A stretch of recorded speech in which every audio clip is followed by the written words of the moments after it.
Tap natin ang edit para ma-edit po natin ang ating mga birthday sa ating Facebook. Paano palitan or paano po natin ma-edit ang birthday natin sa ating mga Facebook. Ang gagamitin po natin ngayon ay yung isang Facebook na kulay blue at yung Facebook Lite na kulay white. So dito muna tayo sa Facebook, yung kulay blue kung ang gamit po ito.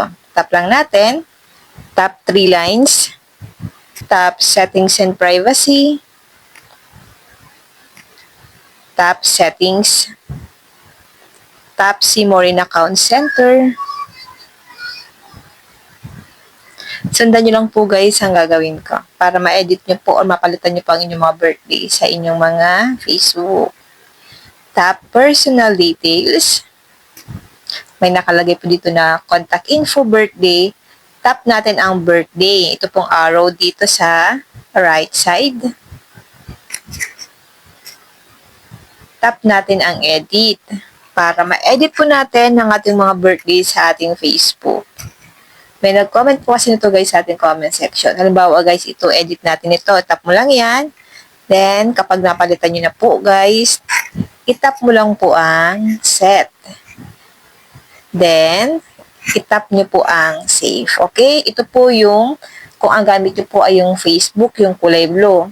Then, dito naman tayo sa Facebook Lite. I-back lang natin ito guys.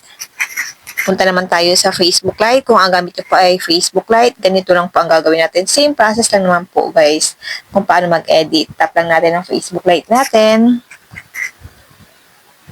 Tap 3 lines. Okay. Tap settings. Tap see more in account center. Tap personal details. Dito, meron pong nakalagay na contact info birthday. So, itap lang natin dito ang birthday kasi birthday papalitan natin dito.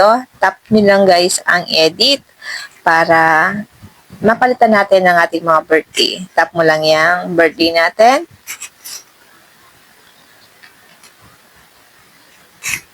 Then, pwede nyo na pong palitan ang birthday nyo. Then, itap mo lang po ang set. Then, tap nyo guys ang save.